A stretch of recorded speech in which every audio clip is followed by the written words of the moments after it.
What simple plot hole ruined a whole movie for you? You can leave the country. The purge. No one tries to do fraud during those hours. What a waste of potential.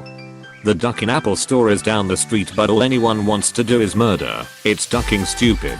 For real, my dad and I talked about it, and we both agreed scratch off lotto tickets would be what we go for. They are fun, but we never buy them because they are a waste of money.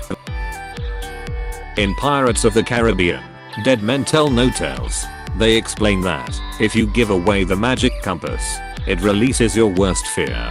Jack's worst fear is Salazar and his crew, so they are freed from the Devil's Triangle when Jack trades the compass for rum. But Jack willingly gave away the compass multiple times in the previous movies, and Salazar was not freed. But to be fair, the exact words were, if you betray the compass. And since Jack plans out everything, maybe in the previous movies he knew he would get the compass back. In the MTNT, he trades it away forever. I don't understand why Salazar was his greatest fear. He smushed him back in the day easy, and I imagine would have forgotten. I figured his greatest fear would be life imprisonment or chronic seasickness. Movie 3 did it with his personal hell, landlocked ship. The crew of denser and wackier Jack Sparrows might have been self-loathing issues.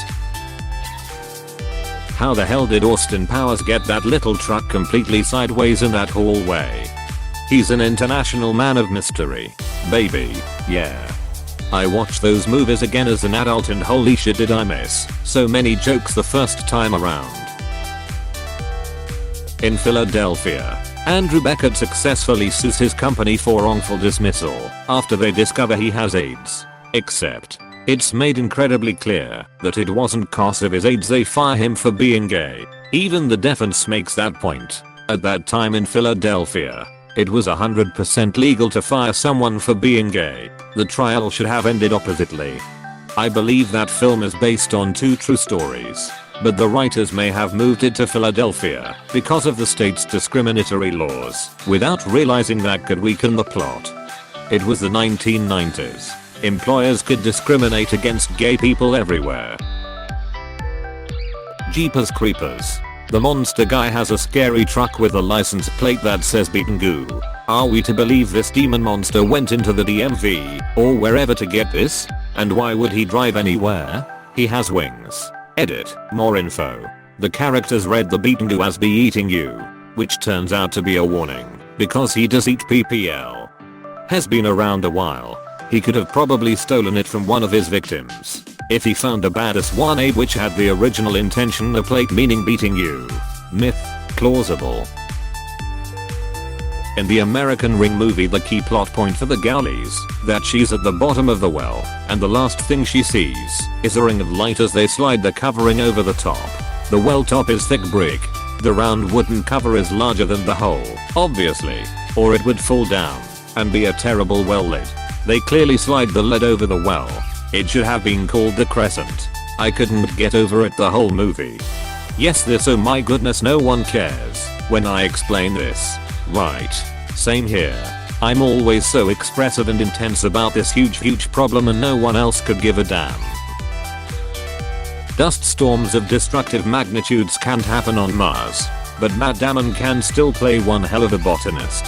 Andy Weir, the Martian's author, repeatedly said he knew that a windstorm of that intensity couldn't happen on Mars, but just couldn't think of any other way of getting the rest of the team off Mars while leaving Mark Watney behind but still alive. It's a widely acknowledged plot hole. I'm sure there are many other NASA/space engineers who could. Examples can probably be found across the internet, but as plot holes go it's not the worst. Easy. Just have the crew being chased by Martians with Watney getting lost on the way back, and the rest of the crew having to take off before the aliens ate through the skin of the ship. The film Tiptoes. Yes. The one where Academy Award winning actor Gary Oldman walks around on his knees pretending to be a person with dwarfism. The whole premise of that film is that a couple, both average sized, find out they're having a kid, and it is revealed that the fiance's family are all dwarfs, which freaks him out, with the idea of his child being a dwarf too. Throughout the film it's them coming to terms with the possibility, yeah. You can't carry dwarfism. It is a dominant trait. Either you have it, and are visibly a dwarf. Or you do not have the gene at all. Watching this as a dwarf myself was the dumbest experience I've ever had. Edit. As a caveat to this, there are literally hundreds of different medical conditions which fall under the definition of dwarfism, and there will be forms which are recessive. But the forms of dwarfism that the family has, achondroplasia/hypochondroplasia, they have a mixture, do not fall under that, and are dominant forms. Oh shit. I watched this review on Red Letter Media and thought it was great. I had no idea. Thank you for that. Okay, another thing. What's the correct terminology? And what terminology do you find to be bothersome or offensive? Both little person and dwarf are both fine to use. Just never use midget and you'll be fine. If you want to avoid labels altogether, you can just refer to someone as having dwarfism. Similar to referring to people with other kinds of medical conditions. In Primer, why didn't Guy 2 in Timeline 4 come back to Timeline 3 and destroy the box, so Guy 1 in Timeline 8 couldn't go back in time to Timeline 5 and fold the box into Timeline 6? The title says simple plot hole. For real. This dude jumped straight in the deep end with that. I've seen Primer multiple times and I can't remember that entire sequence he just described. A quiet place. I can't believe aliens would hear you whisper, but can't hear your bare feet pad across the ground. Your general breathing. Your stomach never making involuntarily noises. Your elbows, knees, fingers etc never popping on their own. It's like they convince you that the hearing is so astute, but even a dog can hear a creature shuffling nearby when we can't. Seems completely illogical to want me to believe they can hear you whisper, but either they can't hear your stomach growl or you somehow manage to stop it from making any noises. Ever. And not a plot hole. But if it's the ducking end of the world and the chances are not in your favor for surviving, maybe it's not a good time to get laid without any prevention of pregnancy. Don't be ducking morons. Why does someone always get pregnant? Whole film ducked me off. The newspapers kept printing even after the military gave up. The monsters had armor which was too thick for a 50-calorie round from a vehicle-mounted chain gun, but could be killed by a single shotgun round to the throat. No one in the world thought HMN. They're super sensitive to sound. Why don't we use some area denial sonic weaponry on them? Military application of some cranked up dubstep. Walking Dead, whenever they have 10 vs 2000 zombies scenes, I mean you cannot kill that many zombies with just knife. It will break. Unless it has Unbreaking 3 and Mending. 75% chance to repair itself when killing enemies. 28 weeks later. Really? No one was guarding the wife who had just been rescued from the infected zone. They were wary of her enough to strap her down, but not enough to order a guard to watch her, even though they did so for the two kids. Right. There were no guards all the way in the building when the dad got infected until he got out and bit enough people to create a group of infected. Also, when they locked the civilians in the room, why was the dad alone when he banged on the back doors that so coincidentally his son peeked out of, as though he wandered the place by himself and found himself there? So somehow has special managing to retain some form of sentience even after getting infected. I would think, after he got infected and started biting people, he would just disappear into the hordes of infected. It completely pissed me off. I stopped watching halfway through. 28 weeks later was just a giant cluster duck.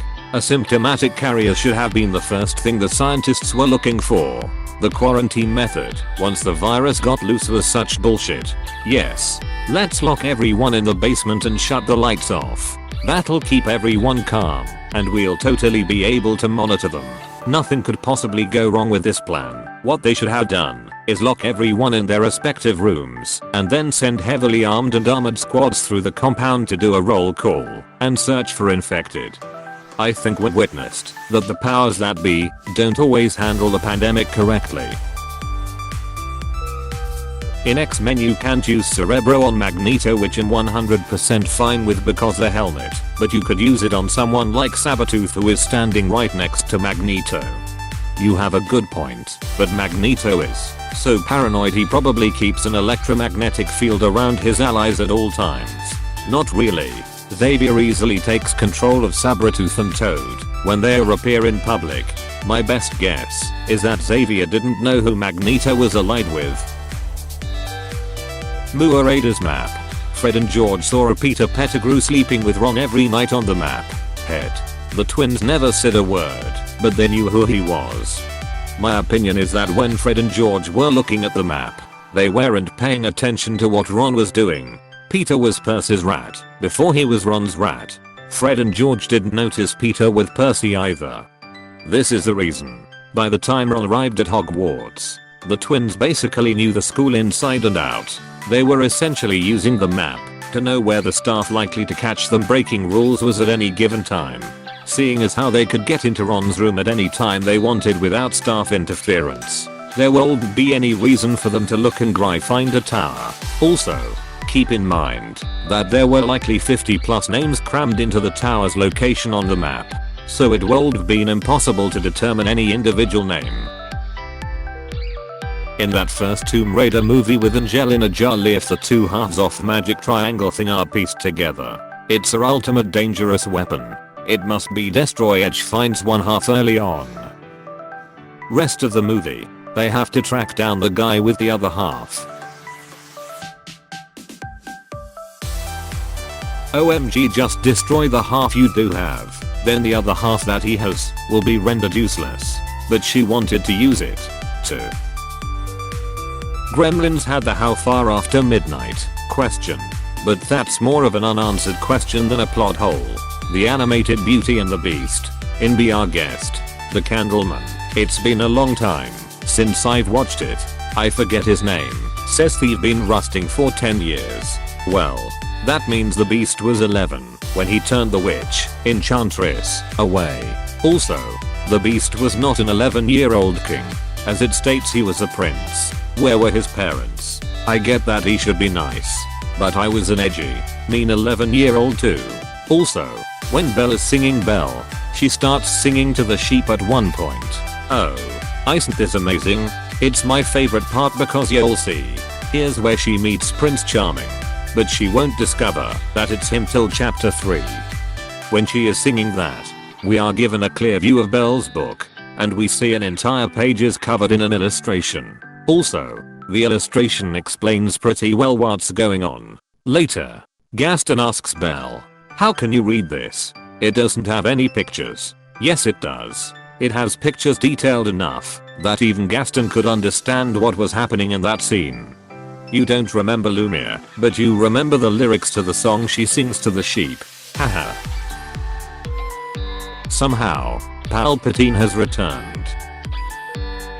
Hey, thanks for watching, and don't forget to subscribe.